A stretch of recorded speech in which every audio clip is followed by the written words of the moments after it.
South Africa, Tzu Chi volunteers joined Swaziland volunteers on their recent home visitations. Women Issue Scholarship recipient Guan Shenghao, who looks after his family despite his own mental illness. Welcome to DaAi Headlines. I'm Helena. Thank you for joining us. Tzu Chi volunteers in South Africa's Durban regularly join their counterparts in Swaziland on their home visitations. At their most recent visit, after coming across many care recipients who were unable to take care of themselves, volunteers worked together to help them bath and also brought rice to those in need. 80-year-old Grandma Belesia Motha, who suffers from arthritis, has difficulty moving about. Seeing Tzu Chi volunteers arrive with a bag of rice, the grandma couldn't help but shed tears of happiness. Tzu Chi volunteers in Durban, South Africa join their counterparts in Swaziland on their regular home visitation. It is through these visits that volunteers realize how blessed they are. Seeing care recipients who are unable to care for themselves, volunteers thoughtfully help them bath and change clothes. When the volunteers couldn't travel by car, they carried the rice in hand and walked for 1.5 hours to get to their next care recipient's house. Volunteers also seized the opportunity at a community event to spread Tzu Chi's philosophy and explain the organization's charity work worldwide. Having encouraged community members to make a living through handcrafts and growing vegetables, volunteers share villagers' joy as they proudly present their harvest and craft work. To celebrate the 20th anniversary of the Tzu Chi Hong Kong chapter, volunteers will be holding 3 shows at the musical adaptation of the Water Repentance Sutra. Recently, thanks to generosity at the DaAi Technical School, the 300 performing volunteers can finally gather as one for their final rehearsals. To prepare for the upcoming sign language musical, Tzu Chi volunteers and on-stage volunteers fill every corner of the Tzu Chi Hong Kong chapter. Luckily, a school principal moved by Tzu Chi's work decided to help with the space problem. We are really grateful we had the opportunity to hold 2 free clinics here at the DaAi Technical School, and so the principal got to know us through our events. He also participated in some of our events before, so when we asked him, he was happy to help. The DaAi Technical School has a large assembly hall that can hold more than 300, allowing the volunteers to comfortably gather for their final rehearsals and even take breaks in the unused space. Ma Hui-rong, who previously assisted Tzu Chi in free clinics and musical rehearsals, also gave up his holidays to come lend a helping hand. I really enjoy what I do, so it doesn't matter. Whatever I can assist you with, I will do my best to help. Having formed good affinity with many, volunteers who normally had to practice separately in groups can now finally gather in one place for their final rehearsals.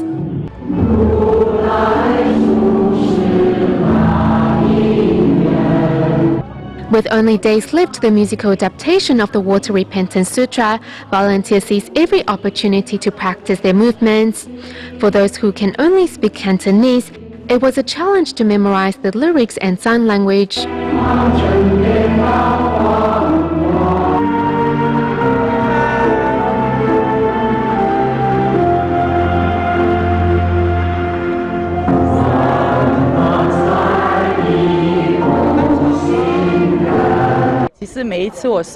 Every time I receive the notes on what to practice next, basically that night I will force myself to memorize everything. I will memorize on which word we must sit and when we must bow.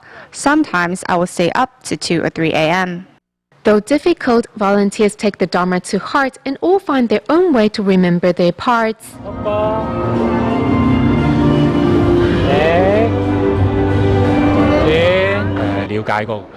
When I understand the meaning of the sutra, then I will memorize it. I won't force myself to remember it the first time around. Singing every word and practicing every move with sincerity, volunteers young and old all hope to be at their best in the upcoming performances.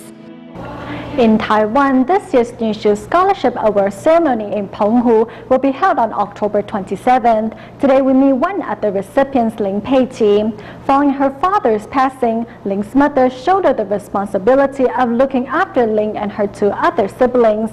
Understanding that education is the key to leaving poverty behind, Lin studies hard in hopes of finding a better future for her family. As soon as she arrives at Wang'an Harbor, Lin Pei-Qi goes to her mother's workplace to help out.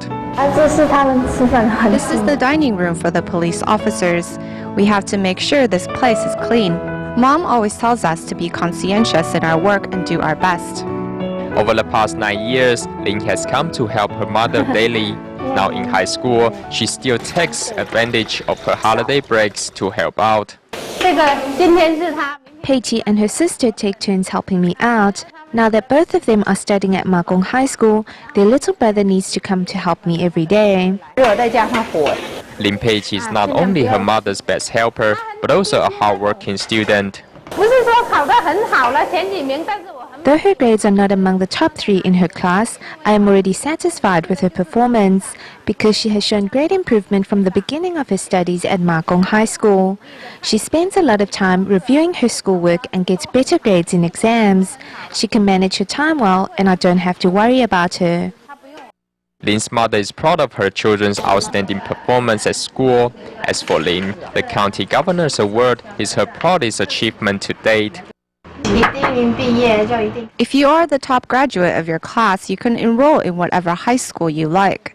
So this certificate is my greatest prize. Understanding that education is the key to improving her family's financial condition, Lin puts all her time and effort into her studies. I really admire my mom's devotion and resolution. She is a foreign spouse who came to Taiwan all by herself. Now that my father has passed away because of illness, she has to raise the 3 of us on her own. Every day she works really hard to support this family and look after us. In the future, I will seize the opportunity to fulfill my filial duties to her. Now what we can do is to study hard as a way to reciprocate her care and love. To encourage Lin Pei-Qi to continue her studies free from worries, Tzu Chi decided to give her a New Shoe Scholarship as a way to celebrate her achievement today and in the coming years. Also in Taiwan, we traveled to Miaoli's Nanzhuang district to meet New Shoe Scholarship recipient Guan Shenghao, who takes care of his family in spite of his own mental disability. I had a cold, so I took some cold medicine. I never thought there would be complications. A rare complication resulted in an allergic reaction on 90% of Guan Zhifang's body. The most unfortunate thing was that the reaction affected my corneas. The result, Guan Zhifang was left blind and unable to take care of himself. He helps me with the eye drops. We go together to the hospital, and he registers for me and picks up my medicine.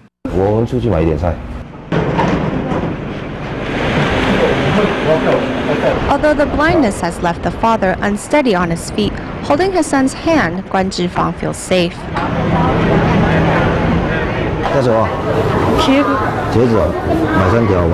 His schedule depends on me. Wherever I want to go, he will accompany me. Guan Shenghao says that he needs to be his father's eyes, as his parents are now divorced but still living under the same roof, and his mother spends her days working to support the family. I wait until he comes home from school, and then we'll cook dinner together. I can't do it on my own. I only have one father. Since he's not doing well, I need to take care of him. Guan Shenghao does his best to show his father the beauty of the world, which includes a daily reading of Jingsi aphorisms. When I see that he's sad, I will tell him some inspirational words to cheer him up. Listening to his son, Guan Zhifang says he feels as if he can see his son smile despite the darkness. Every day I wait for when he has time to read me those words of inspiration. Although a filial son at home, the younger Guan has long felt uncomfortable with the outside world. The doctor at Chang'e Memorial Hospital said that he had a disorder in his sensory system. Later, it was discovered that the son suffered from mild mental disabilities. However, his parents and Tzu Chi volunteers vowed not to give up on his future. Here at a New Shoot Scholarship Enrichment class, although Guan Shenghao's movements are slower than the rest, his determination is strong. In the beginning, he wasn't that stable and would run all over the place. In the past 5 years that we have been looking after him, he has improved a lot. He now can calmly sit through class. With the proper guidance, Guan Shenghao has the potential to live a beautiful life. Every time he donates money, he will make a prayer on behalf of his father and mother. I like to come here with my mother to study. I feel more confident and happier after being here. Now Guan Shenghao is more comfortable with the outside world. For his mother, this is an important step. Although he is a bit different from other children, he is a very considerate child. I feel proud of him. With love, there's no such thing as obstructions. And for his mother and father, there is no greater gift than the presence of their son in their lives.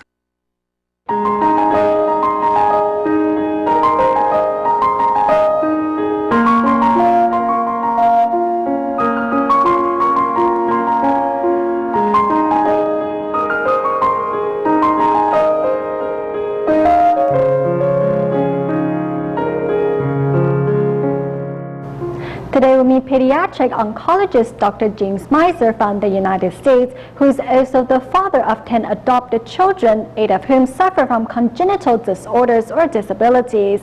Despite their differences, Miser and his wife care for each child unconditionally.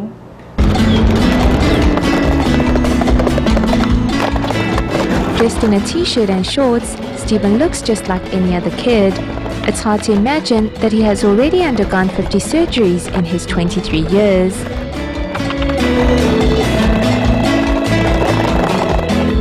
Diagnosed with ectodermal dysplasia at birth, Stephen was born with a cleft lip, missing fingers and other organ problems. Hey, Stephen. Despite being different, Stephen doesn't limit himself when it comes time to unleash his potential. Not only does he love skateboarding, he also enjoys playing ball. Generally, basketball, tennis, people assume you need all your fingers or have to have normal hands or whatever. The truth is, holding a racket alone is no easy task. So my dad says you just got to work around it, But there's no reason why. Just because you're a bit different doesn't mean you can't do what everyone else can do. Stephen says he gets his optimistic and energetic nature from his adoptive father, Dr. James Miser. A lot of other people with mental, physical problems, their parents are so overcautious about what they can and can't do. And my dad's kind of like, if that happens, it happens. You just gotta,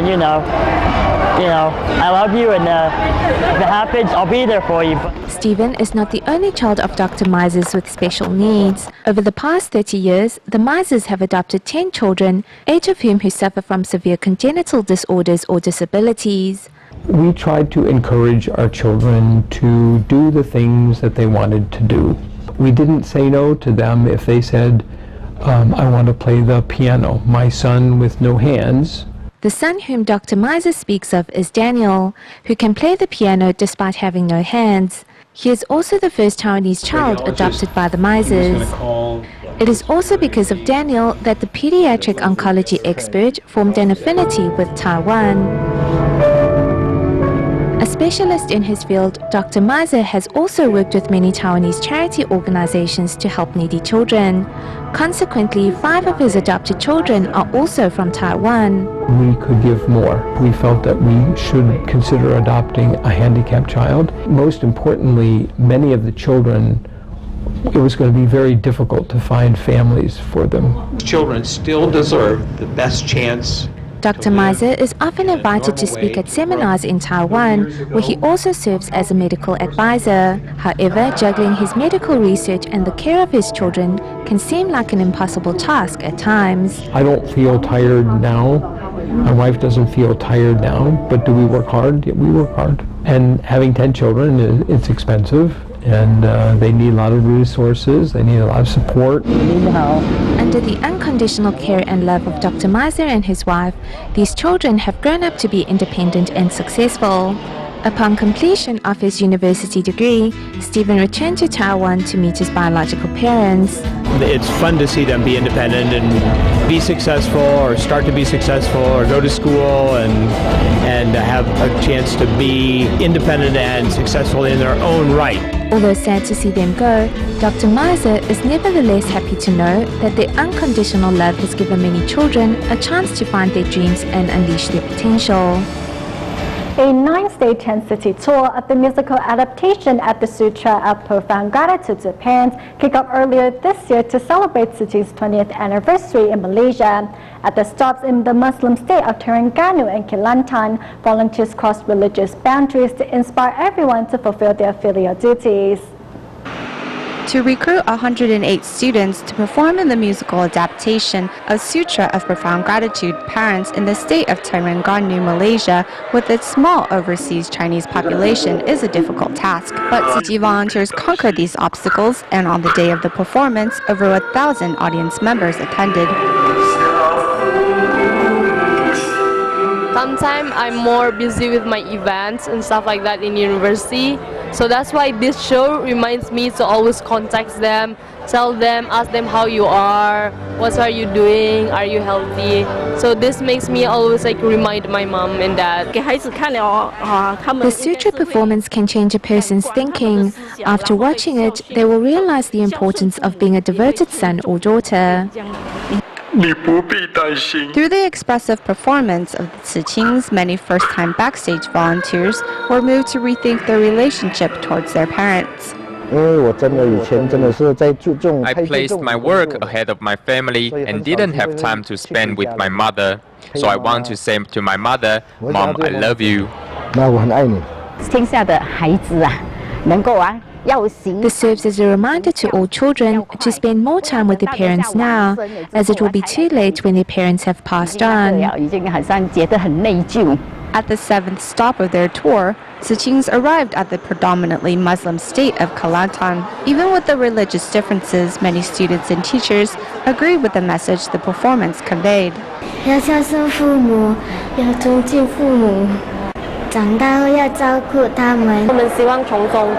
We hope through the Sutra musical, children can understand the difficulties parents go through in raising children. Instead of being rebellious in their teens, maybe the children can use that energy to show their appreciation to their parents and slowly change themselves for the better. Through the performance, Tziqing's not only want to inspire others to change their relationship with their parents, but also to seize the moment to be a filial child. In Taiwan, on the last day of the Tzi training seminar held in Hualien, the director of the Malaysia Dialysis Center, Li Jianqun, shared his experiences in being a part of Tzi. He says walking the Bodhisattva path has helped him become more humble. Sharing his experiences on stage is Malaysia Dialysis Center Director Li Jianqun, who says a car accident many years ago made him realize that he needed to seize the opportunity to be a part of Tzi. When I first worked for Tzi, I was filled with ego because Tzi needed me. However, as time went on, I realized that I needed the organization more than it needed me. When I go back to my work, I will work even harder and take the Dharma to heart. Today, 527 staff at Tzi's 4 missions in Taiwan, Malaysia, Singapore, and China's Suzhou gathered together for this training seminar. Sometimes I ask myself, why is it me? After a while, I realized that it is because I still have many areas to improve on. I thought of giving up many times, but I said to myself, it wouldn't solve the problems. Led by the superintendent of Taipei Tzi Hospital, today's seminar is also joined by nearly 100 doctors and nurses. Master Zhen Yan also reminds everyone to continue their good work. 人人在我们的4大志业里呢，任何一个单位呢，都少不了你。希望大家呢，我们共同一心，为天下挑起米箩，为天下众生付出。其实呢，这也就是成就自己的道业，也是呢，让自己呢天天安心欢喜。with the phrase "hold on to that moment of initial resolve and never retreat" as encouragement. Master Zheng Yin hopes more and more people will join the Bodhisattva path and together alleviate the world's pain and suffering. Recently, a group of government officials from Sichuan's Gawa Prefecture visited the Kaohsiung Jingsi Hall in Taiwan to express their gratitude to the Tzu Chi Foundation for their continuous help to the Sichuan earthquake survivor. As well, the group seized the opportunity to exchange ideas with the volunteers in the hope of bringing Tzu Chi's green concepts back home. 很大很大的灾难，那也慈济人也是去煮肉食给他们吃了。 Here at Kaohsiung's Jinsi Hall, a delegation from Sichuan's Gawa Tibetan and Qiang Autonomous Prefecture is here to learn more about the Tzu Chi Foundation, which carried out a series of relief efforts to help the quake survivors of a 2008 Sichuan earthquake. It is a great opportunity to be able to learn from the Tzu Chi volunteers. Here we can sense the volunteers' devotion and compassion to the less fortunate, and we will do our best to study their selfless giving. Tzu Chi sent 17 volunteer teams to help quake survivors build their homes. The government also wants to relay Tzu Chi volunteers' love and care to our fellow people. We will join Tzu Chi's ranks in practicing recycling and make the world a wonderful place to live. During the trip, the delegation took the chance to express their thanks to Tzu Chi for its timely assistance and relief distributions. In addition, they hope that through the exchange, they can learn more about the practice of recycling and bring the concepts back home. Since June, Malaysia, Tzu Chi volunteers have been united in their effort to recruit 1 million Tzu Chi members. In the past few months, new members enlisted have increased from a few dozen to around 500 members a month. Let's see how Tzu Chi volunteers in Kota Tinggi are contributing to the overall goal. 希望大家一起来不要小看自己你一点他一点合起来可以帮助很多 Tzu Chi volunteers in Malaysia have been hitting the streets to recruit Tzu Chi members in an effort to reach their campaign goal of 1 million bodhisattvas. The volunteers in Kota Tinggi are no exception and have been quite successful in their efforts. Now we can recruit up to 500 new members per month. Previously, it was only 10 or 20. When everyone is encouraging each other, the collective strength is powerful. Sharing is caring, don't be shy about it. There should be no fear in doing the right thing. Even Tzu Chi volunteer Hou Shunshi, who has trouble expressing his thoughts due to minimal education, has the courage to recruit new members. Doing good deeds and cultivating a field of blessings are very good acts, because we can assist those who are suffering in life. After recruiting Tzu Chi members, Ho has to process over 700 donation receipts, which is a huge challenge for him due to his lack of education. Thankfully, his wife is there to step in to help. When the master puts in a request, I will comply because I believe in everything she says. She won't lead us on the wrong path. Whether I have time or not, I will continue to recruit members. The more love there is in the world, the more compassionate acts there will be. Tzu Chi volunteers stand united in their efforts and kindness to pray for a world free from disaster. We go back to Hong Kong at the end of the show to make sure the upcoming musical adaptation of the Water Repentance Sutra can run smoothly. Volunteers have thoughtfully labeled on-stage volunteers' position on a large piece of cloth to help them practice. We'll leave you with these images. Thank you for watching DaAi Headlines. Goodbye.